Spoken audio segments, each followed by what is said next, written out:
Traveling back to 1960, I regretted it deeply. In my previous life, I achieved financial freedom at 35, only to die from drinking at a banquet.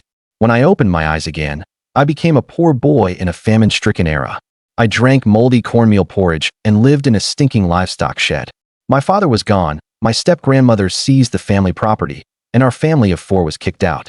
Everyone was waiting to see how I would die, but they didn't know I carried a huge secret. I woke up with my back aching, groggy and confused. I saw mud and straw walls, so dilapidated they could collapse any moment. I pinched my thigh, and the pain made me gasp. Suddenly, a flood of memories rushed into my mind. I had traveled through time. 1960, Jioping Village, Sijio City. The original owner was also called Lee Sanha, 16 years old.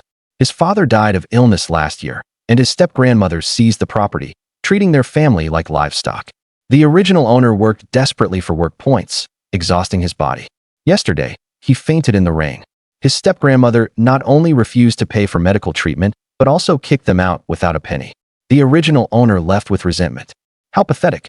Looking at the frostbite on my hands, I thought, in my previous life, I went from orphan to successful entrepreneur. What hardships hadn't I endured? I fought back against bullies, caught snakes and birds in the mountains when there was no food, worked as a boxing sparring partner to afford school, and later became an outdoor streamer with millions of followers, carving out a path through sheer determination. Starting over in this life? Not a problem. Just as I was thinking, a white light flashed, and a space the size of a football field appeared. I recognized it immediately, the company warehouse. But the surroundings were pitch black, with a stone floor in the middle and black soil extending into the darkness. I tried to move things with my mind. The table wouldn't budge, nor the quilt or pillow. Out of the corner of my eye, I saw a water bowl on the comm. The moment I focused on it, it lay steadily in the space. With another thought, it returned to my hand. Matchboxes, baskets, kerosene lamps, all could be moved. But once the excitement faded, my stomach growled as if hollowed out. I dry heaved, and when I tried to move things again, nothing happened. It seemed using this ability consumed physical energy. The curtain was lifted, and a woman rushed in, white-haired and gaunt with prominent cheekbones. It was the original owner's mother, Feng Xiaolian, only 38 but looking 50 or 60. Feeling sick? Need to throw up? Her voice trembled as she touched my face. Her hand was so cold it startled me. She quickly withdrew, rubbing her hands vigorously until the frostbite broke and blood beaded up. Her eyes held immense guilt. "Mom, I'm hungry." Her eyes lit up, and she brought a bowl of cornmeal porridge. I took a sip, musty smell, gritty texture. But I knew that if I didn't drink, I'd starve. Holding my breath, I gulped it down and realized the porridge was cold. Her hands were so cold that even cold porridge felt warm to her. In early spring, she wore only a thin shirt. "Mom, I will definitely make our family city dwellers." Feng Xiaolian nodded with a smile, but it was hollow. I understood. Uncle Four had boasted for years about moving to the city, only to drain the family's resources and still stay in the village. Now the city was expelling people, and getting a household registration was harder than reaching the sky. But I was determined to try. The livestock shed stank unbearably, so I couldn't stay a moment longer. I put on tire-soled shoes and went out. The wind was like needles, piercing to the bone. Passing by the old house, a surge of resentment inexplicably rose in my heart. I paused, patted my chest, and thought, "No rush, take it slow." Voices came from the yard. Uncle Four, Li Huaiyong, was boasting to village accountant Su Heping. "Getting tofu is just a word from me." Su sighed. "If only there were meat. Everyone knows meat means face." My heart skipped a beat. I was just worrying about how to embarrass Li Huaiyong, and now an opportunity presented itself. When I reached the village creek, I almost laughed in frustration. This wasn't a creek, just a few puddles, with the middle stream no wider than a ribbon. Just as I was worrying, I suddenly noticed the fish in the water becoming clearer, each marked with weight and distance. The 2 largest were over a pound. I fixed my gaze on one and stored it. Then another. The fire in my heart blazed up. I crouched by the largest puddle. There were over a dozen fish, 6 of them over a pound. After storing 2 big ones, my stomach growled, and I couldn't store any more. I could only store small ones, and eventually even that became difficult. Finally, I could only store river shrimp. When I stood up, everything went black, and I nearly fell into the water. My stomach rumbled like thunder. I flashed into the space, where a jet of water shot out from the darkness. I took a sip, sweet and refreshing, warming my stomach and easing the cramps. The soil was moist and loose. A handful of black earth was rich and fertile. It would be a shame not to plant such good land, but without a letter of introduction, I couldn't buy seeds. First, I had to deal with the matter at hand. I left the space with the fish, strung them on reeds, wrapped the shrimp, and headed straight to the brigade headquarters. At the mill, people were milling cornmeal and sweeping dust. I asked Aunt Wong where Su Heping was. She just shook her head, avoiding my eyes. Fish. Someone sharp-eyed spotted the fish on my back and shouted, "Sanha, where did you catch them?" "At the village creek." The crowd swarmed around. "That creek is nothing but muddy water. How could you catch fish?" I dove in to catch them, shivering from the cold. "You're really brave. Better than starving." Aunt Wong squeezed in and tugged my sleeve. "Accountant Su is inside. I just saw him." I smiled. "Aunt Wong, your eyesight is the best. Just don't always look down." Her face flushed red, and she didn't dare say a word. At the mill entrance, Li Huayong was bragging. "My buddy has it locked in. He'll save a piece of tofu for me tomorrow." "A piece?" Accountant Su's face turned green. "For people from above are coming. How can one piece of tofu feed everyone?" He wanted to show off, but now he'd lose face. The crowd parted, and he immediately spotted the fish on me, his eyes fixed. "Accountant Su, I caught some fish. Will the brigade buy them?" "Buy my ass." Li Huayong jumped out, pointing at me. "Where did you steal them? We've split the family. If you commit a crime, it has nothing to do with us." "Shut up. Don't meddle in my affairs." He was stunned. Accountant Su was also stunned. This kid dared to speak loudly in public? "We'll buy."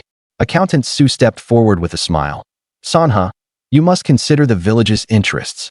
That's why I brought the fish to the village." I unloaded 4 big fish. These 4 are 6 or 7 pounds. Not a single one kept. All for the village to entertain guests. An educated man is reasonable. Accountant Su was delighted. "I grew up with your father, so you should call me Uncle." "Uncle Su." Li Huayong shamelessly approached to count the fish on me. "The big ones aren't for sale, but I'll sell you 4 small ones. They'll go well with tofu stew. We'll keep the rest for ourselves." I said coldly. "We've split the family, so stop pretending we're a happy family. Even after splitting, you should respect your elders. Aren't you afraid of being criticized? An elder who kicked our family out without a penny?" The crowd erupted. "I saw Sana's family being driven out yesterday, and he was unconscious. If not for old Zhao's plea, the whole family would have slept in the open. Now that Sanha has some ability, he's clinging on again, shameless." Li Huayong couldn't save face, veins bulging. "You motherless bastard, today I'll beat you too." Before he finished, I kicked him in the groin. He fell to his knees, eating dirt, struggling to get up but collapsing again. Remembering how badly he had beaten second brother, I couldn't let him off. I kicked him in the face, and blood spurted from his nose. Then I rained down kicks, sending him rolling in the mud. He tried several times to get up and run, but I kicked him down again. "You rotten-hearted beast. If I can't beat you into submission today, my name isn't Li Sanha." The villagers were all stunned. When an honest man goes berserk, he's truly fearless. Accountant Su, fearing someone might die, quickly called for people to pull me away. But I was like a wild bull. No one could hold me back. Someone grabbed my arm from behind and pulled me back. I turned and saw Su Shuang. Fair skin, beautiful face, long legs. The original owner's ultimate fantasy. My anger subsided a bit. Li Huayong wouldn't be getting out of bed anytime soon, so I decided to stop. But I had to keep up appearances, shaking my arm in her embrace. "Shuanger, don't hold me back. I'm going to kill him today." Accountant Su's look at me had completely changed. "Do me a favor." I stopped, looking at Su Shuang. "All right, I'll listen to you." Su Shuang blushed and disappeared into the crowd, while Li Huayong took the chance to slip away. "Uncle Su, I'll trade all 4 of these big fish for grain. 10 caddies of cornmeal for you, not a loss. Plus 1 unground ear of corn and 5 caddies of dried sweet potatoes." He hesitated. Su Shuang squeezed out of the crowd. "Dad, the purchasing station buys fish at this price. I saw the notice." "Fine, do as you say." When I carried the grain home, Feng Xiaoyan was heading out. "Mom's going to sweep the dust." "Don't go, we have grain now." She widened her eyes and squeezed the grain bag. "Borrowed from your city classmates again?" I remembered the grain the original host borrowed hadn't been repaid yet. I'd need to find a chance to pay it back. After telling her about the trade, tears streamed down her face. "In such strong wind, what if you get sick?" While washing the fish, she said to send 2 to Grandpa Zhao. Since yesterday, he lent us 2 caddies of cornmeal. And he helped plead for us to stay in this livestock shed. Return the cornmeal too, and give more fish. I finished speaking and went back to sleep. Half asleep, A cold little hand slipped into my neck, and I yelped and jumped up. My little sister Lisidwa was grinning from ear to ear. This little rascal, not the first time. Feng Xiaolian called from the kitchen. Your third brother just recovered from illness. Don't scare him again. Sidwa made a face at me and ran off. From the yard came the voice of second brother Li Erzhan. Behave. You're not acting like a girl. I don't want to be a girl. Sidwa waved a branch. If I were a boy, I'd be unbeatable. I walked out smiling and taught her some moves. Li Erzhan said helplessly, you spoil her too much.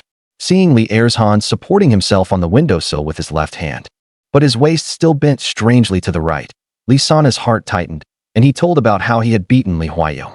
Li Sidwa jumped 3 feet high after hearing it. Third brother, you're so cool. Well beaten. Li Erzhan raised his hand and slammed it on the windowsill. If I hadn't been anxious seeing you unconscious yesterday, I would have added a couple of punches. My fault, for affecting your performance. Though he said that, Li Sanha didn't think so. Li Erzhan, though bold, was thin and small, and had never gained much advantage in several confrontations with the step-grandmother's family. Li Erzhan got excited and lifted his head, straining his wound, and winced in pain. Li Sanha quickly supported him. Second brother, when I earn some money, I'll take you to the hospital to treat your injury. What treatment? It'll heal on its own. Li Erzhan tried to shake off Li Sanha's arm to prove he was fine, but somehow started coughing violently. Li Sanha didn't dare say anything more, and helped Li Erzhan into the house.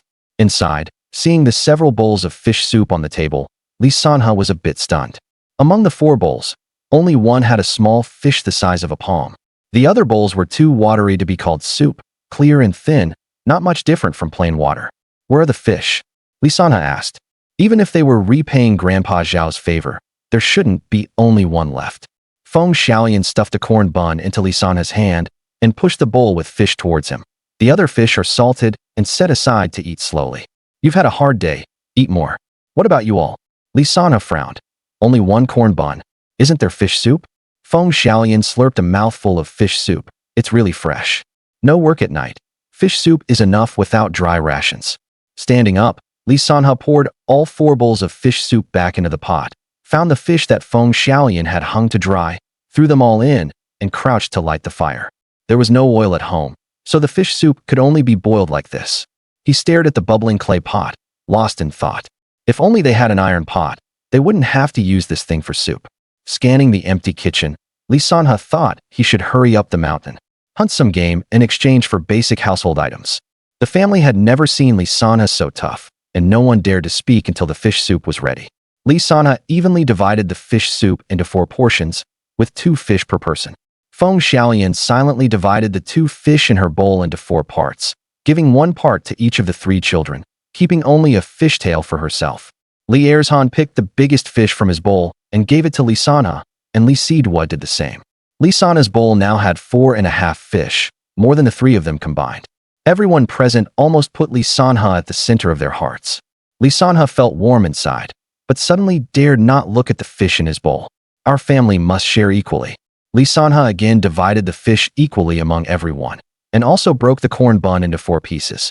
If you don't eat, I won't eat a single bite. Eat, eat. Feng Xiaolian was stunned for a moment, then relented and put the fish into her mouth, her eyes reddening. My son has really grown up. Li Erzhan drank the soup with his head down. This soup is really good. Our family hasn't touched meat for months. It's all thanks to third brother. Li Sidwa was too busy eating to speak, smacking her lips with a look of enjoyment. Everyone ate with relish, even chewing the fish bones. Li Sanha raised his bowl to his mouth, but the strong fishy smell almost made him gag, and he urgently wanted to go up the mountain to hunt and improve their diet. Going up the mountain required energy, so he had to hold his breath and swallow slowly. Before bed, Li Sanha entered the space, peeled the kernels off the ear of corn one by one, and planted them in the black soil. After planting, he came out, his mind full of plans for the future.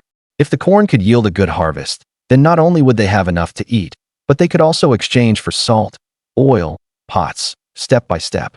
The next morning, determined to fill his stomach before going up the mountain, the first thing Li Sanha did upon waking was to look for food in the kitchen. He didn't have high hopes, but when he lifted the pot lid, he found not only a bowl of cornmeal porridge, but also 3 corn buns, the 3 he had distributed to his family the night before. One of the smaller ones still had teeth marks. Obviously, Li Sidwa had taken a small bite out of craving but still saved it for him. Staring at those corn buns saved from his family's own meals, his throat tightened, and a feeling of being cared for welled up inside him. That was something he had never experienced in his previous life, when he was abandoned by his parents at birth and grew up being bullied. He picked up the big bowl and took a slurp, a musty smell hitting him straight in the head.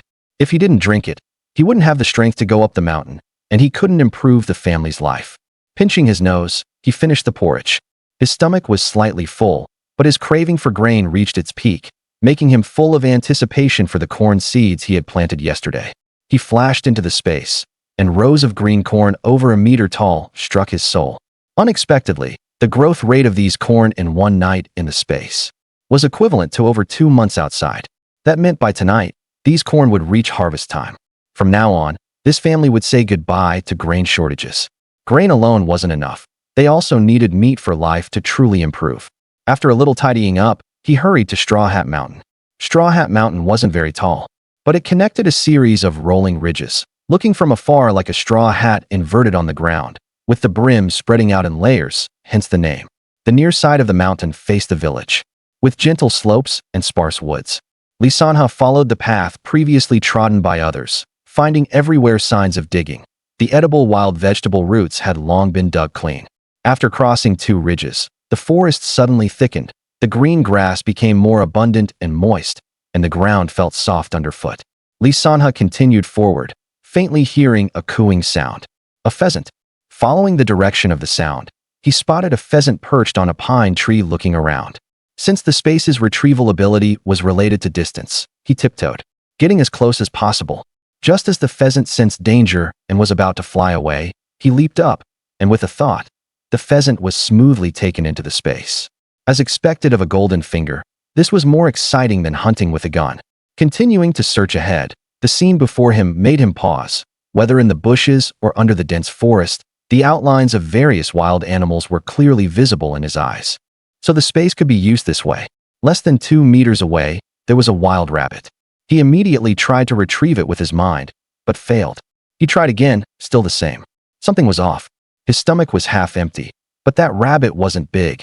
He shouldn't have failed to take it. Just then, a pheasant flew over from afar. With a slight thought, the pheasant was stored into the space. Looking at this pheasant, it was even bigger than that rabbit. He wanted to try again, but his stomach was already growling with hunger. He had to eat to replenish his strength, otherwise he wouldn't be able to take things, and might even pass out at any moment. In this deep mountain forest, wouldn't wild beasts attack a fainted person? He gathered some firewood and entered the space. First, he was drawn by a patch of yellow-green. Although he had mentally prepared himself, when he saw the corn stalks laden with emerald green ears of corn, he was still extremely excited. This stage of corn is the best for eating directly as tender corn, either boiled or roasted. But in these times, few people would do that, because an adult couldn't get full from eating 1 ear of green corn, while the cornmeal ground from 1 mature ear could feed a family for a meal. The starving knew best which mattered more. But Lisanha didn't care. Since food wouldn't be scarce, he could eat however he liked. He walked into the cornfield and snapped off more than 20 ears of green corn, tossing them onto the stone floor. Then he piled up the dry wood, made a simple rack with branches, and prepared to roast the chicken. He took the pheasant to the spring to clean it. As soon as it touched the spring water, the pheasant was cleansed of feathers and innards as if by magic. Was there such a good thing? Lisanha felt more and more like he had activated a cheat mode. Whistling a cheerful tune, he put the pheasant over the fire. The flames licked the skin, which shrank and oozed fat, filling the space with fragrance. When the fire gradually died down, he dug open the embers and tossed in 2 ears of corn, then covered them with the glowing ashes. 20 minutes later, the pheasant and corn were all cooked. Lisanha endured the heat and ate them, savoring the taste. He felt a long-lost fullness, but it lacked saltiness, leaving his mouth bland. He drank some spring water to quench his thirst. When he wanted to leave the space, the ashes and trash on the ground vanished into thin air. Overjoyed, he tried to think of cleaning himself. Sure enough, his body instantly felt refreshed, and his greasy hair became very smooth. Lisanha put his hands on his hips and looked around, laughing. Wasn't this just cheating? He continued hunting. After collecting more than 10 pheasants and 2 field mice, he found a nest of fluffy rabbits under a bush, a happy family of 6. He tried. As he approached the rabbits, he used his thought to collect them. And finally, When he was about 3 meters from the rabbit hole, the whole family was neatly stored into the space one after another. Success. Thinking back, when he tried to collect the rabbit earlier, his hunger level was about the same as now, but now with more and heavier rabbits, he could collect them. Could it be, based on the fact that he had already collected more than 10 pheasants? He felt he had grasped some rule of the space. Just then, a huge creature dashed through the forest. Li Sanha looked closely and saw it was a wild goat. He gave chase but couldn't get close, and the space couldn't collect it. Recalling his first attempt with a rabbit, there was only one conclusion: to collect a goat. He must first collect enough pheasants and rabbits. Further pursuit was futile, so he gradually slowed down. Panting, he rested his hands on his knees and accidentally noticed a row of hoof prints underfoot. He crouched down for a closer look. The prints were slightly pointed at the front, wide and round at the back, with a clear gap in the middle. Wild boar? He gasped. If that wild goat had been a wild boar, it would have attacked him. Without a weapon and unable to run fast with this body, he might have become the boar's prey. Before he could collect wild boars, for safety, he had to get a gun. For that, there was probably only one person in Jiuping village who could help him. It was getting late, so he decided to return to the village. On the way, he caught a few more rabbits and collected some dry branches for firewood. When he reached the foot of the mountain, it was mealtime. Smoke rose from many chimneys, but there was hardly any food aroma. Since there was no work in the evening, most families made do with a thin cornmeal porridge for dinner. Suddenly, Su Shuang's voice came from not far ahead. "Where have you been?" Li Sanha smiled and waved at her. Yesterday, Su Shuang had helped him out, and thinking she was studying in the city, he wanted to ask her something. He quickly took a pheasant from the space and hung it on his waist. When he got closer, he said, "I went up the mountain and caught a pheasant."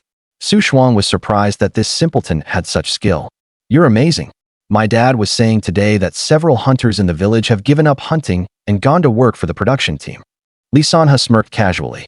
"You said yesterday you saw a notice at the purchasing station. What's the price for pheasants?" Su Shuang thought for a moment.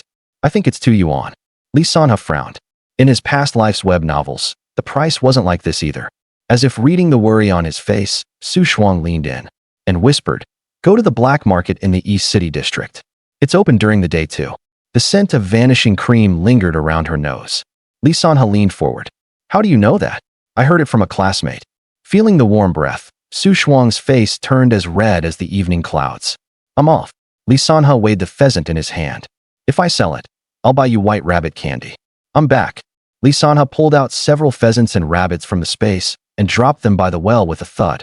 "My goodness, how did you catch so much game?" Feng Xiaoyan's water ladle clattered to the ground.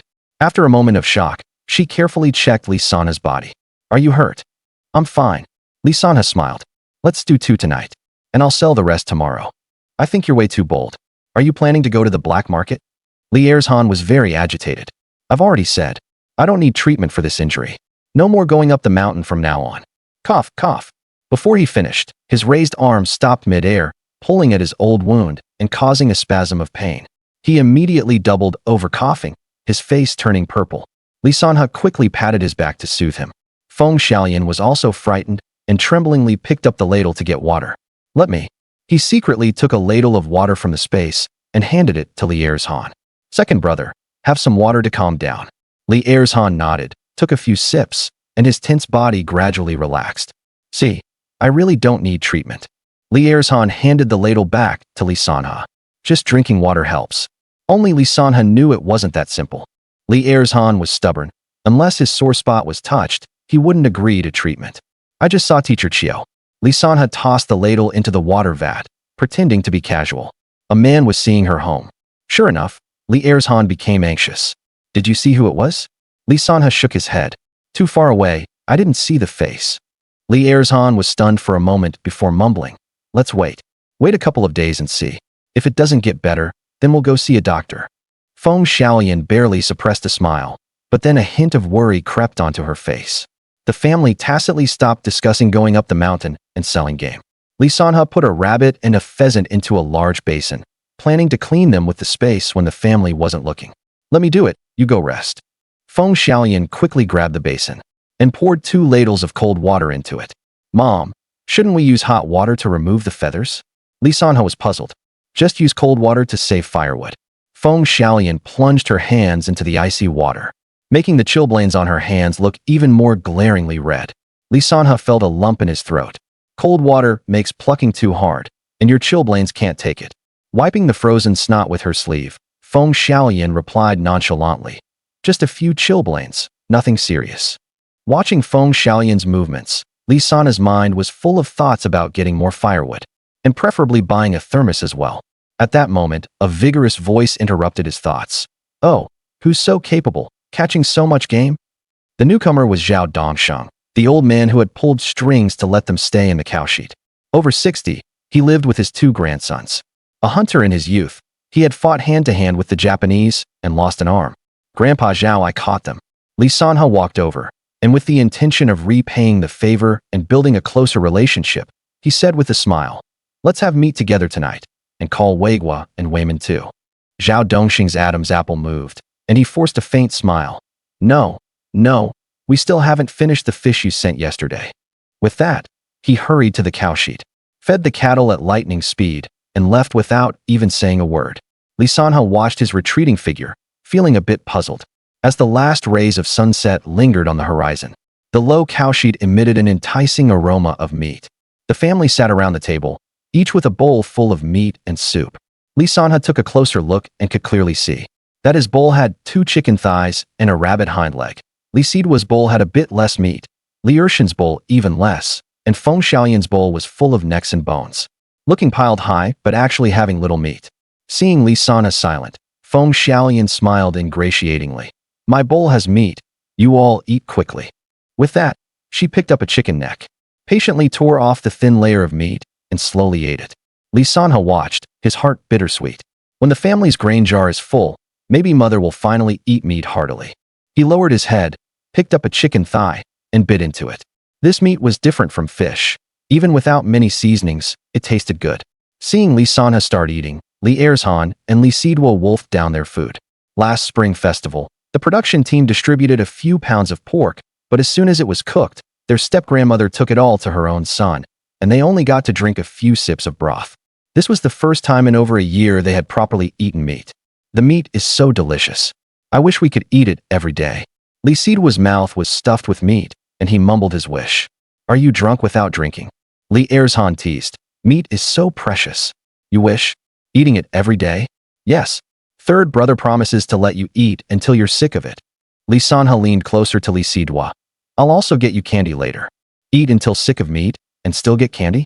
Li Sidua's eyes sparkled, and he waved his arms excitedly. The next second, as if remembering something, he said, no wonder Weiman said his brother wanted to hunt game to trade for brown sugar. Li Sanha asked doubtfully, what's the brown sugar for? Don't know what for. Li Sidua burped and continued. Grandpa Zhao was so anxious because he couldn't buy brown sugar, so his brother said he would go hunt game. Li Sanha suddenly understood Zhao Dongxing's strange behavior. Having been tough all his life, now he couldn't even hunt game to trade for brown sugar. Seeing the game caught by this younger generation, he must have thought of his younger self and felt bad. Li Sanha said nothing, but resolved in his heart to trade for some brown sugar no matter how hard it was tomorrow and personally deliver it to Grandpa Zhao. The man had helped their family despite his own difficulties. This favor couldn't be repaid with just a few fish. Moreover, Grandpa Zhao had hunted for many years and knew everything about the mountain conditions and where to get a gun. After dinner, Li Sanha's family went to bed early. In those years, there was little entertainment in the countryside. Once it was completely dark, the whole village fell silent. Li Sanha listened to his family's steady breathing, a slight smile curling at the corners of his mouth. Turning over, he entered the space, standing on the stone floor. All around was golden, dazzling his eyes. The corn was ripe. He couldn't help running into the field, constantly rubbing the corn cobs with his fingers. He could clearly feel the fullness and firmness of the kernels through his fingertips, and couldn't help laughing out loud. He tried to use the space's retrieval function, but the corn cobs remained motionless, still firmly attached to the stalks. It seemed that things grown in the space still had to be harvested by hand. All right.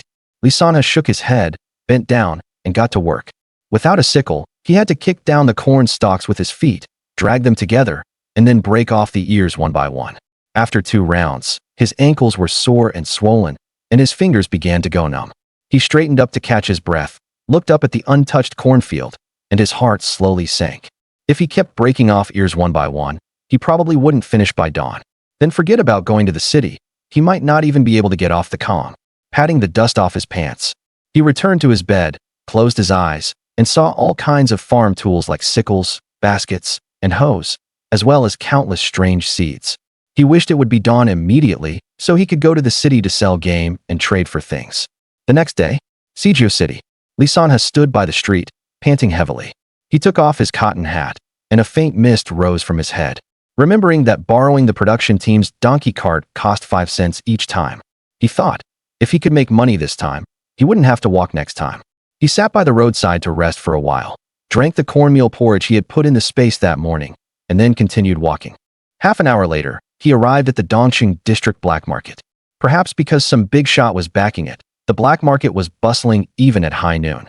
At the entrance, a middle-aged man in a cotton military cap leaned against the wall, a cigarette dangling from his mouth, his eyes slightly squinted from the smoke.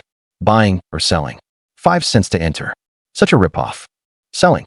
Lee Sanha pointed to the sack on his back. The sack was just a decoy. He had stuffed some willow branches inside to make it look bulging, but it was actually empty, making it convenient for him to take things out of the space at any time. The middle-aged man didn't speak, just tilted his head to signal Lee Sanha to go in. The alley was very dirty, with blood and garbage everywhere. Inside, there were many small stalls selling food and clothing. The buyers ranged from old to young, male and female, all ages.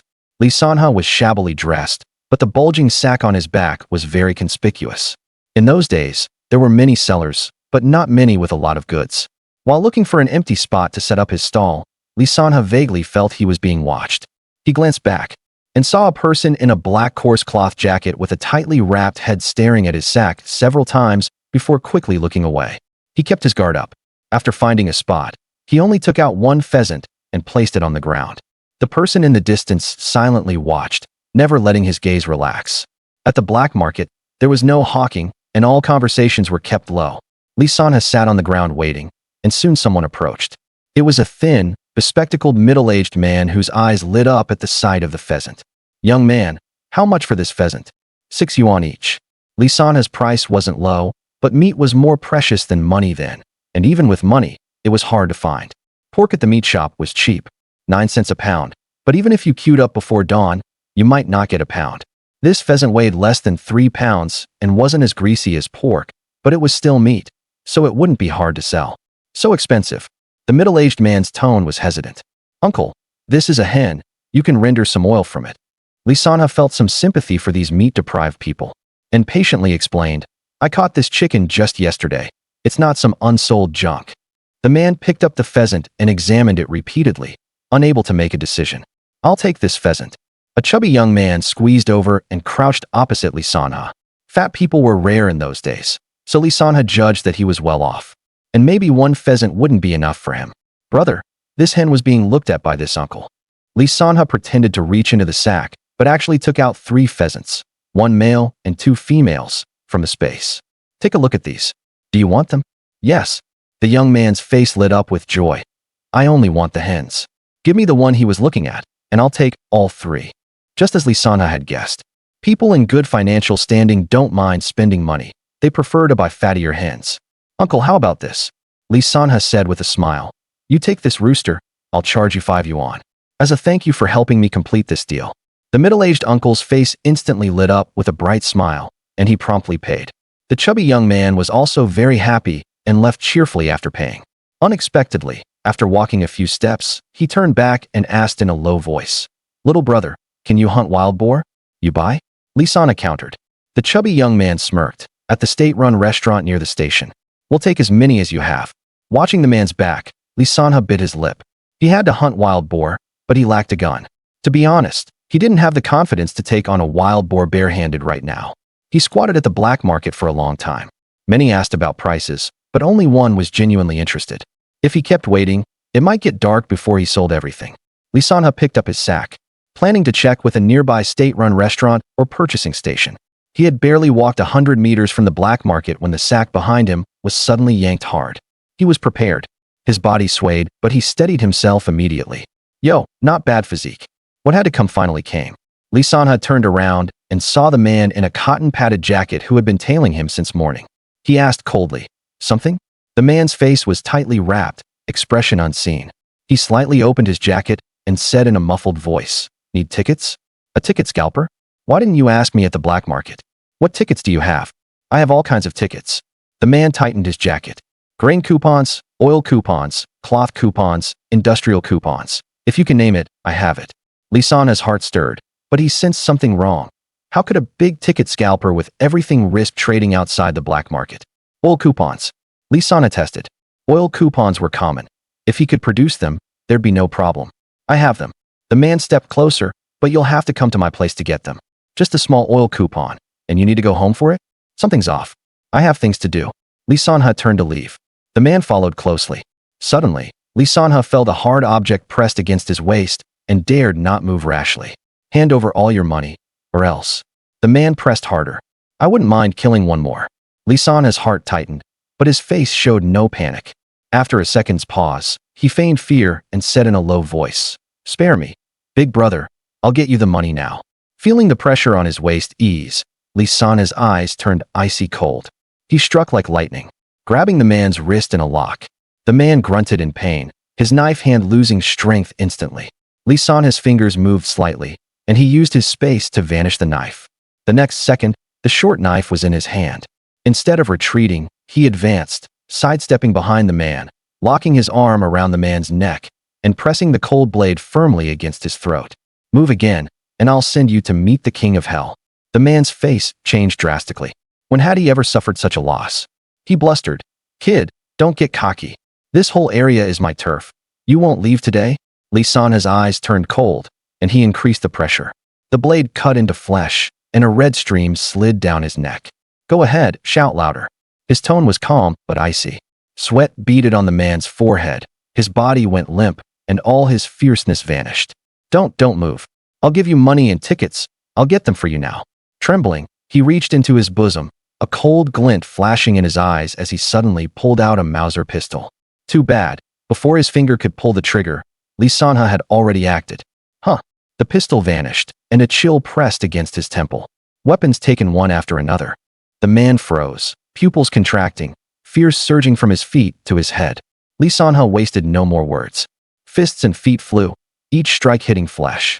Amid a series of dull thuds, the man screamed repeatedly, lying on the ground unable to get up. The commotion alarmed the black market.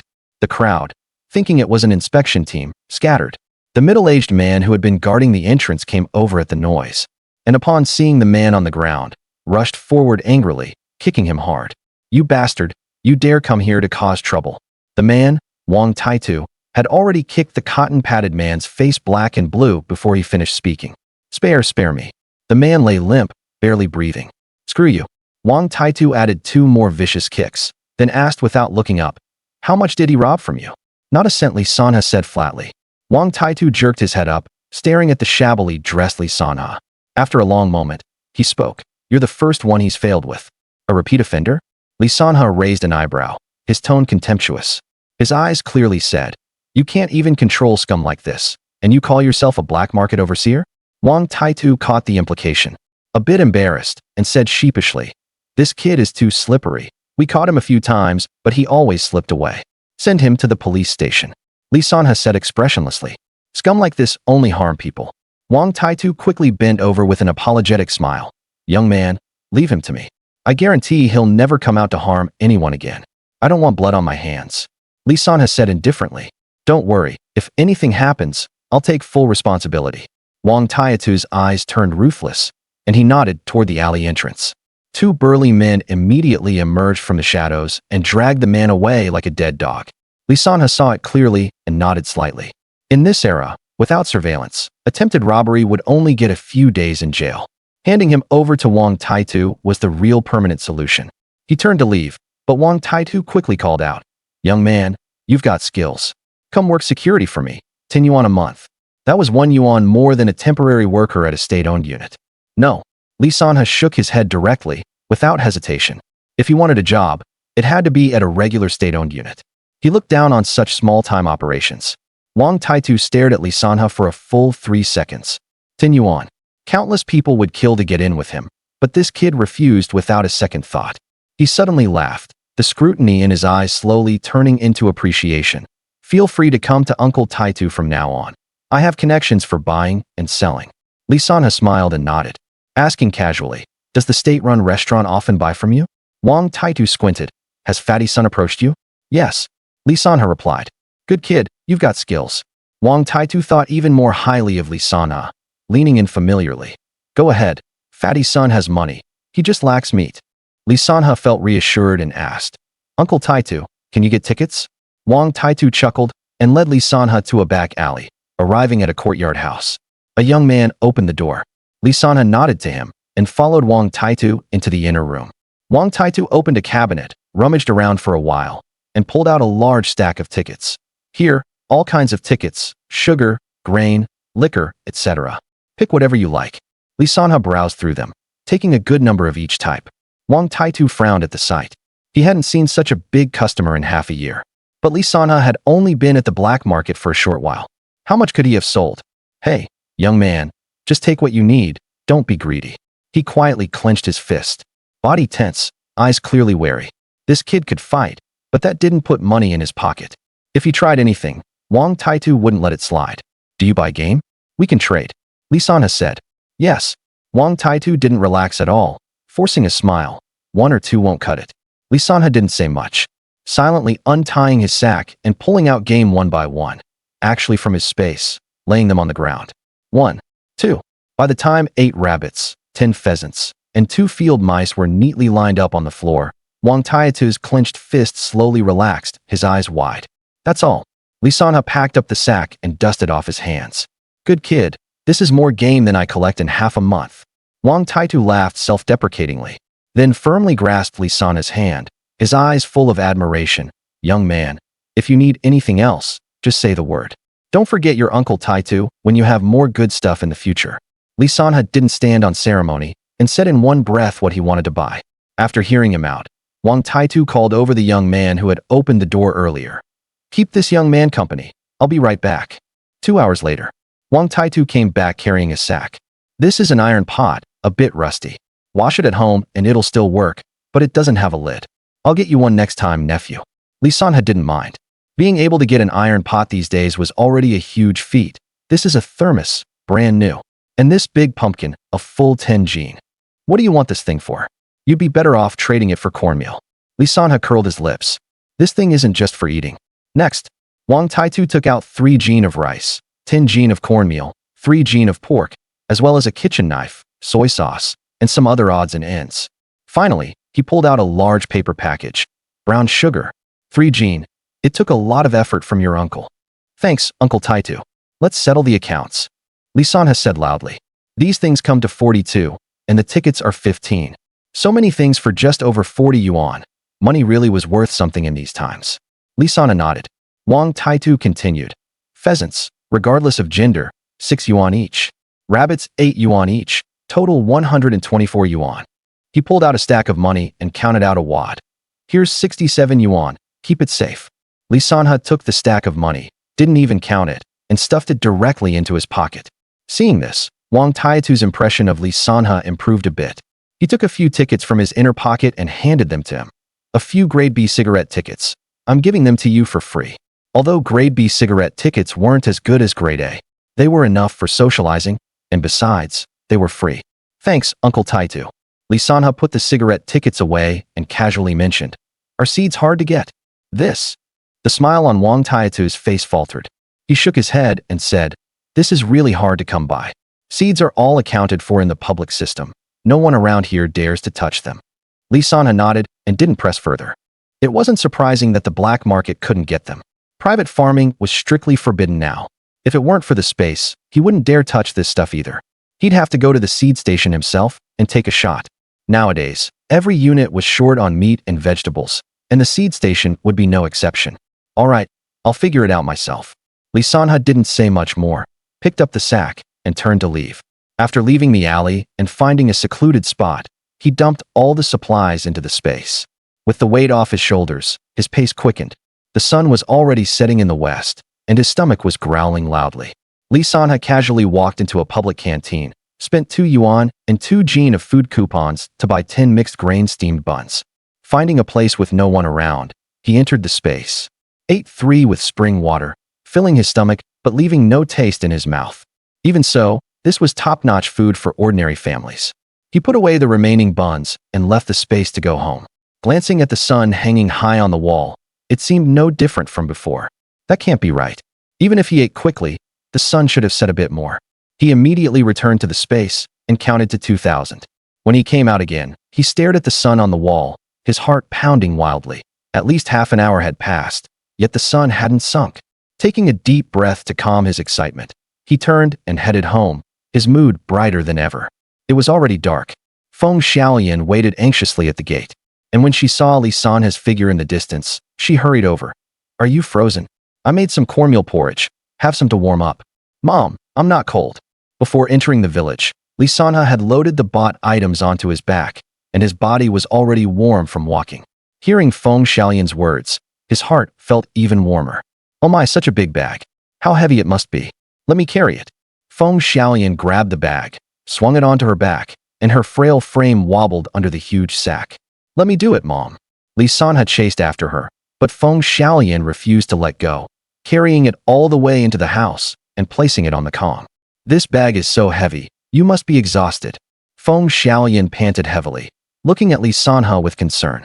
Li Sanhe shook his head. Seeing the frostbite on Feng Xiaolian's hands, freshly scraped by the sack, his heart ached. He silently opened the sack and took out the items one by one, picking out the thermos and a pair of old gloves and handing them to Feng Xiaolian. "Mom, wash your hands with hot water from now on, and wear gloves when working. Once I catch a badger and render badger oil, I'll completely cure your frostbite." "You're still going up the mountain?" Feng Xiaolian's eyes reddened as she asked tentatively. "Mom, if I don't go up the mountain, there's no way to survive." Li Sanhe smiled to reassure her. "I'll be careful." Feng Xiaolian nodded, and tears finally spilled over. If her husband were still alive, her child wouldn't have to shoulder the family at such a young age. In his previous life, Li Sanhe had no parents, and seeing his mother's distress, he didn't know how to comfort her for a moment, so he said, "Mom, I bought an iron pot and pork. Let's cook the meat." "All right, I'll do it right away." Feng Xiaolian quickly wiped her tears with her sleeve. "It's so late. You must be hungry." Li Sanhe removed the clay pot from the stove and installed it on a small stove that had been in use for a long time, making it convenient for cooking porridge or boiling hot water in the future. Once Feng Xiaolian had scrubbed the iron pot clean, Li Sanhe placed it on the stove and sealed the edges with wet yellow mud to prevent smoke. Feng Xiaolian added a large ladle of water to the pot and was about to put the whole piece of pork into boil when Li Sanhe stopped her. "Mom, aren't you going to season the pot?" "Season the pot? What's that?" Feng Xiaolian was baffled. "Let me do it." Li Sanhe scooped out the water from the pot, cut a slice of fatty meat, and threw it in. As the meat heated up and rendered oil, he used chopsticks to rub it all over the iron pot, while saying, "If you don't season the pot, everything will taste rusty." Watching the oily iron pot, Feng Xiaolian squinted and smiled. Her son knew so much. It was as if he had grown up overnight. Just then, Li Erzhan and Li Sidwa returned together. "Oh, what's that smell?" Li Sidwa shrieked as she rushed to the stove, sniffing the oil smoke from the pot. Li Sanhe's eyes were stinging from the smoke, and fearing Li Sidwa would choke, he tried to shoo her away. "Go wait over there. Third brother will braise some meat for you." "No." Li Sidwa was clearly choked, coughing so hard that tears streamed out, but she didn't care. "It smells good. I love the smell." Li Sanhe shook his head helplessly, said nothing, and threw the seasoned meat into the stove to start braising. "Such good meat. Why throw it away?" Feng Xiaolian ignored the flames, braved the heat, and picked the meat out. Li Sanhe held her hand. "This meat is harmful to eat. We're not short of this one bite. But this is meat. It's such a waste to throw it away." Feng Xiaolian wiped it casually with a cloth, divided the meat in half, and stuffed it into Li Ershan's and Li Sidwa's mouths. The two chewed for a long time before reluctantly swallowing. Li Sanhe gritted his teeth slightly, with only one thought in his mind. He must let his family eat meat at every meal and never suffer such indignities again. When Feng Xiaolian was about to add water to boil the meat, Li Sanhe insisted she braise it.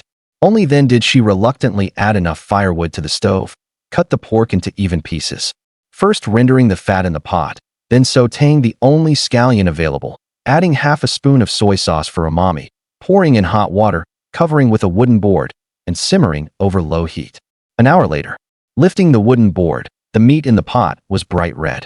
With a flip of the spatula, it wobbled, its aroma intoxicating. Li Sanhe ladled out a bowl to set aside, and brought the rest to the table, along with steamed mixed grain buns. As soon as Li Sidwa sat down, her eyes were glued to the meat, her little lips pressed white, her throat gulping nonstop. Go ahead and eat. The moment Li Sanha finished speaking, Li Sidwa's chopsticks shot straight toward a piece of meat with alternating fat and lean, picked it up, and put it in her mouth. Ignoring the heat, she rolled the meat around in her mouth twice before swallowing, her small hand grabbing a bun, dipping it into the meat sauce, and devouring half of it in a few bites. Her cheeks bulged like 2 eggs, and she mumbled indistinctly, "Delicious. So delicious. Eat slowly." Feng Xiaolian urged him kindly, but she couldn't help picking up a piece of translucent fat meat. The melt-in-your-mouth tenderness instantly spread, and she squinted in satisfaction. Li Erzhan chewed his steamed bun dryly, looking troubled. Remembering that his second brother had seemed off since he came in, Li Sanha couldn't help asking, "What's wrong, second brother? Are you feeling unwell?" Li Erzhan shook his head and said nothing. Feng Xiaolian sighed and said, "Teacher Chiu came today to persuade Sidwa to return to school. Returning to school is a good thing." Li Sanha put a piece of meat in Li Ershan's bowl. "Even if Teacher Chiu hadn't come, I wanted Sidwa to continue school." Li Sidwa's eyes widened. "Third brother, can I really go to school?" "You can." Li Sanha took a stack of money from his pocket and handed it to Feng Xiaolian. "Mom, keep this money for Sidwa's tuition and second brother's medical treatment. Use the rest as you see fit." The room fell silent. Feng Xiaolian hesitated for a long time before taking the money. "After expenses, I'll save the rest for you." Li Sanha just nodded without responding, but his eyes fell on Li Ershan's face. Seeing that his face was still pale, he said, "Second brother, eat first. Tomorrow we'll go to the hospital for treatment." Li Erzhan still didn't speak. "What's wrong with you?" Li Sanha was getting anxious. "Oh," Li Sidwa burped. "Just now, when I was walking Teacher Chiu home with second brother, I saw a man waiting for her at home. He was dressed very nicely. So there really is a man." Li Sanha's heart sank, and he couldn't help regretting the lie he had made up yesterday to persuade Li Erzhan to get treatment. Well-dressed from the city? In comparison, his second brother really had no advantage. He glanced at Li Ershan's hand gripping the chopsticks. The knuckles were white. No wonder he couldn't swallow a single bite of meat. "Don't worry, second brother," Li Sanha said with certainty. "I'll figure something out for this." Li Erzhan suddenly looked up, meeting his third brother's eyes. The pent-up tension in his heart eased by more than half. After a moment, he said in a muffled voice, "Third brother, for this. Second brother will remember it for life. We're family. What's there to remember or not?" Li Sanha waved his hand, took a few more bites of his steamed bun, and carrying the meat he had set aside and 2 caddies of brown sugar, he headed to Zhao Dongxing's house. Stepping into Zhao Dongxing's house, Li Sanha saw the 3 of them, grandfather and grandchildren, sitting around the table. On the table were several bowls of cornmeal porridge, blackish and clotted, floating in the water. "Sanha is here. Come in quickly." Zhao Weiguo stood up first and warmly invited Li Sanha inside. Seeing his childhood friend in good health, he was genuinely happy. Li Sanha placed the meat steadily on the table. "Here's an extra dish for you." "This?" Zhao Dongxing stood up in surprise. "This is too kind. And there's 2 jin of brown sugar." Li Sanha handed the paper package to Zhao Dongxing. "Keep it for yourself." Zhao Dongxing's fingertips trembled, and after a long while he said, "So much brown sugar and pork, it would take at least 2 pheasants to trade for this. Grandpa Zhao can't repay it." "You don't need to repay? If it weren't for you, my family wouldn't even have a place to stay."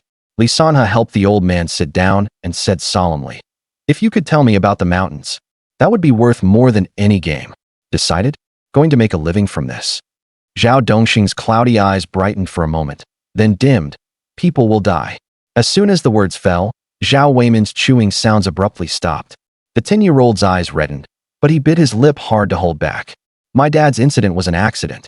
Zhao Weiguo broke the silence. "Never mind, Sanha. I also want to go to the mountains to make a living." "You can't." Zhao Dongxing's face flushed. "If it weren't for your eldest sister needing to recuperate, I wouldn't even have thought of going up the mountain. Then why do you keep polishing that gun?" Zhao Weiguo's neck veins bulged with excitement. "Your eldest sister's body is severely depleted. If she doesn't get nourishment, can she survive?" Zhao Dongxing's voice trembled more and more. "I couldn't save my son. Can't I even save my granddaughter?" Zhao Weiguo clenched his fist. "I'll go up the mountain tomorrow. Even if I die, I'll bring back some game. Your hot temper is exactly like your father's. Going up the mountain will end the same way." Zhao Dongxing slapped the table, and several chopsticks clattered to the floor. "You're not going." "Please calm down, sir." Li Sanhe helped Zhao Dongsheng sit down. "Weigua, don't be impatient either." Under Li Sanhe's comfort, both their emotions gradually subsided. Zhao Dongsheng poured out his troubles. His granddaughter Zhao Hongmei had a hemorrhage during childbirth, and the baby was a girl, so her in-laws simply ignored her. These days, let alone nourishing her. She hasn't even had a hot meal, and she's been dragged to the brink. The family was anxious and thought of going up the mountain. "Tomorrow I'll go up the mountain to hunt some pheasants to nourish Sister Hongmei. If I'm lucky enough to bag a deer, that's even more nourishing." Li Sanhe's words lit a spark of hope in Zhao Dongsheng's eyes. For ordinary families, having pheasant to nourish someone is already good. If she could really eat nourishing venison and drink some deer blood wine, her granddaughter's deficiencies would be fully restored, and she might even be healthier than before. But where deer appear, wild boars and wolves are never far away. Deer are deep in the mountains. "Aren't you afraid?" Zhao Dongsheng asked. His son's life was taken by wolves. He couldn't let Li Sanhe take risks for his own benefit. "I know." Li Sanhe's eyes held a stubborn certainty. Nothing ventured, nothing gained. If you want good things, you have to go deep into the mountains. Looking at the young man before him, Zhao Dongsheng's heart stirred slightly, as if seeing him for the first time, both fierce and measured, the makings of a hunter. "Follow me," Zhao Dongsheng said hoarsely. He led Li Sanhe to a small room, took a cloth bundle from a cabinet, and spread it on the cabinet lid. When he opened it, Li Sanhe's eyes lit up. It was a long gun, the stock oiled and shiny, clearly well maintained. "Do you recognize it?" Zhao Dongsheng patted the long gun. "I do." Li Sanhe nodded slightly. "It's a Japanese Type 38 rifle. In his previous life, he had been in a laser shooting club in college, and although he had never handled a real gun, he had researched them thoroughly." The admiration in Zhao Dongsheng's eyes deepened, adding a firm belief. He handed the gun to Li Sanhe with both hands. "It's yours." Then, he took out a magazine and a dozen bullets from the cloth bundle. "These are all the bullets. Use them sparingly. You also need to get a gun license for this gun to legally belong to you." When Li Sanhe wanted a gun, the first person he thought of was Zhao Dongsheng. But he never expected the old man to give him the gun so readily. "Don't worry, Grandpa Zhao." He gripped the barrel and magazine. "I'll go up the mountain tomorrow to hunt deer and supplement Sister's body. Just do your best." Zhao Dongsheng lit his pipe. The tobacco made from dried leaves was extremely harsh. He squinted and took a puff before saying, "I'm not trading the gun for meat. This gun is valuable only in the hands of a capable person." Night fell. Li Sanhe poured 2 bowls of boiled water, leaving one in the kitchen and taking the other into the space. After entering the space, he studied the gun thoroughly, test-fired it a few times, and found the accuracy acceptable. There was also the Mauser pistol taken from the padded jacket man, which was a revolver. Short range, fine for self-defense, but not quite enough for hunting. As for getting a gun license, he racked his brains but couldn't think of a way. The only idea he had was to hunt some wild boar and see if he could exchange it for a gun license at the police station. During the day, he had gotten a sickle from Wang Taitu. While he wasn't sleepy, Li Sanhe swung the sickle to cut the crops. And after finishing that, he started shucking corn cobs until his hands trembled from exhaustion, then stopped to rest. Looking at the corn stubble all over the ground, Li Sanhe frowned. To replant the land, the corn stubble had to be removed. Nowadays, farmers were all working in production teams, and almost no household had farm tools. There was nowhere to borrow them. The supply and marketing cooperative might have some, but they were often out of stock, and buying them wasn't easy either. He took a sip of spring water to quench his thirst, then casually touched the bowl of hot water he had brought into the space. His fingertip paused. It was still hot. He left the space and touched the bowl left on the stove. The same temperature. He stood there stunned for a moment, then suddenly realized something. He had spent most of the night in the space clearing the land. The water outside should have long gone cold.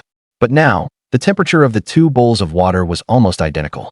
Turning back into the space, on the black soil, the corn stalks he had just cut, and those he had kicked down last night, had the same leaf color, both as if they had just ripened. Li Sanhe squinted and looked again. Something was off. When the seeds were planted, they changed every moment. But once they matured, time seemed to be locked, no longer moving forward. He slowly grinned. That is to say, the fast time flow in the space only worked on things in the ground. After maturity, everything stopped at that moment. So that's how it is. As this thought arose, his chest felt as if something had hit him, stuffy and hot. If that's the case, this space is a forever fresh warehouse. Hot water won't cool, grain won't spoil, and meat won't go bad. Li Sanhe couldn't help clenching his fist. feeling like he was about to start a cheat mode. Suppressing his excitement, he left the space, crawled into bed, pulled the quilt corner over himself, and fell into a deep sleep. The next morning, Li Sanhe went to the production team early, rented a donkey cart for 5 cents, and hired a village cart driver for 1 yuan.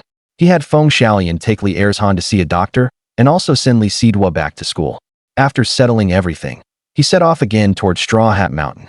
With his previous experience on the mountain and Grandpa Zhao's detailed explanation of deer habits and habitat features last night, Li Sanhe quickly found a forest where deer might appear. Stepping into the woodland, he first encountered an area active with pheasants and rabbits. The shrubs carried a dry, earthy smell, and fallen leaves and twigs made slight crunching sounds underfoot with a hint of frost. Pheasants called continuously, and gray shadows darted out of the bushes from time to time. One, then another. A pheasant flapped its wings just as it took off, and in an instant, it was collected into the space. The same with rabbits. Before they could dart out of the grass, they were also taken. Before long, there were already a dozen or so prey in the space. But his stomach protested loudly with a growl. He simply gathered the dead branches and leaves along the way into the space, went inside, and lit a fire to roast a pheasant. The flames licked the dry branches, crackling, and the smoke, carrying the scent of pine and burnt leaves, filled the space. The fat of the pheasant sizzled under the fire, and when salt and spices were sprinkled, the aroma rushed straight into his nostrils. He tore off a piece of meat. The savory flavor melted on his tongue. Compared to the bland, bitter roast chicken last time, this was worlds apart. This meal warmed him from his stomach to his limbs, even dispelling the chill from his feet. He hid in the space and dozed off for a while, and both his energy and strength were fully restored. When he came out again, his steps were light and his gaze sharp. Soon, he found some protruding rocks with white salt deposits underneath. His heart pounded like a drum. Grandpa Zhao had said that deer have fixed salt-licking spots. He crouched behind a bush, silently waiting for the deer to arrive. Before long, a group of deer ambled over, 7 or 8 in number, 2 of them fawns, led by a plump and strong doe. Exactly the type best for nourishing the body. At present, he had caught over 30 pheasants and rabbits, but deer were several times larger, and he wasn't sure if the space could collect deer from a distance. He quietly moved to a closer bush, his eyes fixed on the deer, watching them approach step by step. When the deer reached the salt deposit and greedily licked it, he focused his mind, first collecting the 2 fawns playing leisurely into the space, then aimed at the leading doe and silently commanded, "Collect." A flash of white light before his eyes, and the doe vanished into thin air. The remaining deer instantly panicked, letting out sharp cries and fleeing recklessly into the dense forest. Li Sanhe did not chase. 1 doe and 2 fawns were enough to nourish Zhao Hongmei, and there would still be plenty of venison left to sell for money. His stomach was empty, and even if he chased, it would be hard to collect. If he encountered a wild boar, it would be dangerous. Before getting a gun permit, he had to be careful with the gun. He went into the space, ate a few pieces of peach pastry with spring water, and recovered much of his strength. After coming out, he headed down the mountain. Along the way, he collected any dry firewood he saw into the space. He also found a wild apple tree. Though it looked withered, it was still alive. He dug it up with a sickle and planted it in the black soil of the space. When it blooms and bears fruit, he would have an endless supply of apples. At this time, fruit was a rare treat, not something ordinary people could eat, making it even more precious. Whistling, he returned to the village. Li Sanhe's gaze was drawn to the rooftops gilded by the setting sun, the curling smoke from chimneys, and the laughter of children playing in the alleys, making his steps unconsciously light. At Zhao Dongxing's house. "I say, Grandpa Zhao, I've been pleading for so long, why won't you get it?" Hu Pingyan, a hunter from Jioping village, grew increasingly impatient. "Give me the gun, and I'll bring you pheasants tomorrow for sure." "I've said it many times too." Zhao Dongxing took a puff of his dry tobacco and said calmly, "The gun is not with me." Hu Pingyan's face reddened. "I heard about Hongmei's matter. You can't go up the mountain yourself, so you might as well give me the gun.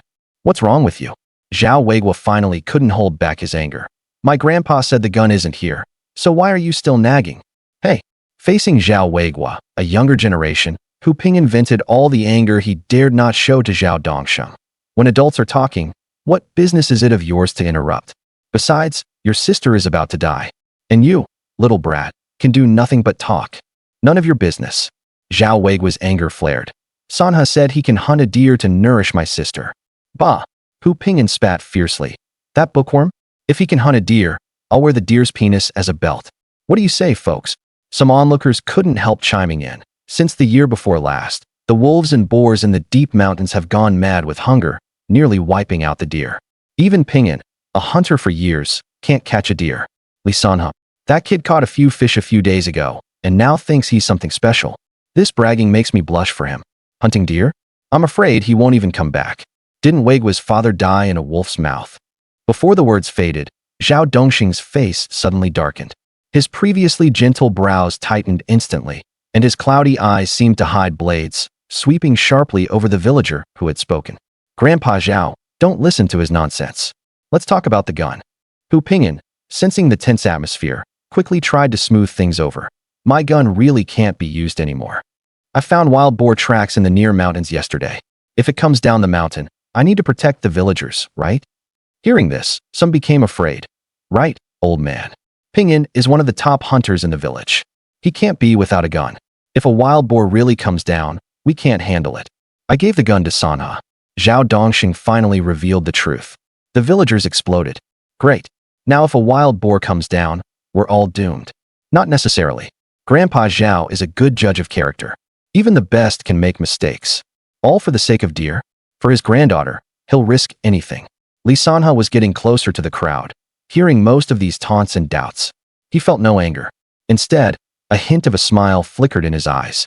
He took out the 3 deer, one large and 2 small, that he had tied up earlier from the space, slung them over his back, quickened his pace, and shouted to the crowd.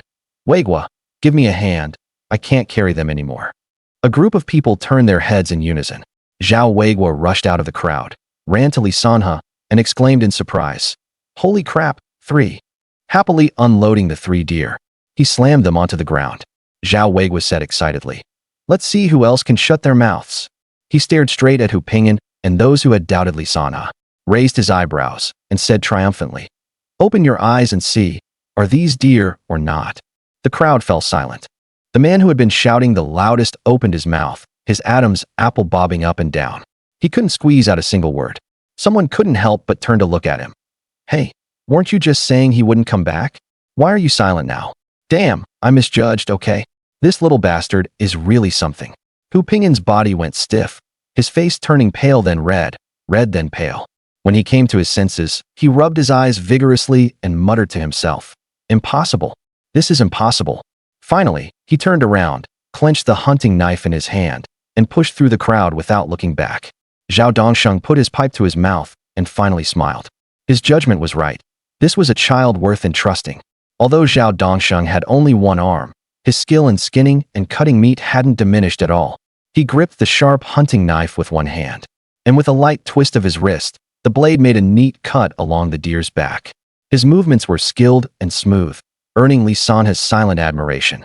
He looked down at the color of the venison, then knocked on the deer leg with his knuckles and nodded. The meat is fresh. You hurried back right after the kill, didn't you? Li Sanha couldn't reveal that it was due to the space's powerful preservation function. So he just went along. Yeah, I wanted to use the deer blood to make wine for Sister Hongmei to nourish her body, so I didn't dare delay, afraid the blood would clot. Zhao Dongxing didn't stop his work, but there was more warmth in his eyes. I still have 2 bottles of good wine. We'll soak the deer blood in a bit, and you take 1 bottle. He tapped the venison with the back of a knife. Just give me 2 caddies of this meat, and you can sell the rest. 2 caddies isn't enough. Li Sanha marked the deer with his hand. Take the deer leg for my sister Hongmei. Leave the fawn for you, and I'll trade the rest for money. That won't do. Zhao Dongxing started to refuse, but Li Sanha reached out and pressed down on his knife. Grandpa Zhao, it's settled. Zhao Dongxing's eyes reddened. After a long pause, he slowly said, If you ever have game you can't handle, bring it here, and I'll butcher it. I also have a hand-drawn map of Straw Hat Mountain. Take it with you later. Li Sanha smiled and nodded. Great. I was just worrying about that. After processing several deer and dividing the meat, Zhao Weigua carried the venison to see Li Sanha home. Along the way, Zhao Weigua's excitement hadn't worn off. He chattered endlessly, saying how the villagers would admire Li Sanha for hunting the deer, and how he would remember Li Sanha's life-saving grace for the rest of his life. Finally, he couldn't help it. He grabbed Li Sanha's arm and begged with bright eyes. Sanha, Take me up the mountain with you, okay? Looking at this good friend he had grown up with, Li Sanha paused in his steps, the smile in his eyes slowly fading, and his tone became serious. No. Zhao Weiguo's excitement instantly froze on his face, and he looked wronged. Why? I'll definitely listen and won't run around. The mountain is no joke. Li Sanha patted his shoulder lightly, his gaze sweeping over the distant Straw Hat Mountain. Those people were right. The beasts on the mountain are indeed starving. I also saw wild boar tracks. If you go up the mountain with me and something happens, I wouldn't be able to explain to Grandpa Zhao. The secret of the space couldn't be exposed, and more importantly, Zhao Weiguo was too impatient. If they really encountered danger, he might cause trouble due to recklessness. Zhao Weiguo pouted and didn't say anything more. Li Sanha thought he had taken it to heart and changed the subject with a smile. I'll bring you a couple more pheasants in a few days, enough for Sister Hongmei to eat for a while. When they reached Li Sanha's house, Zhao Weiguo left without stopping. The family was all there. Seeing Li Sanha bring back so much venison, Li Sidhua jumped with excitement. Third brother, you're amazing. Our family can really eat meat every day now. Keep your voice down. Li Erzhan scolded quietly. When Mom and I came back, we saw Jiao Wang and Jiaxing playing nearby. If they heard, Grandma would definitely come asking for meat. Li Sidhua immediately covered her mouth, then made a shushing gesture, and even her footsteps became lighter. Feng Xiaolian was also very alert. She heaved the sack of venison with all her might and carried it straight into the house. Once the door was closed, Feng Xiaolian finally breathed a sigh of relief. She hid the venison behind the grain vat, scooped out 2 bowls of cornmeal, found a small cloth bag, and put a small handful of rice in it.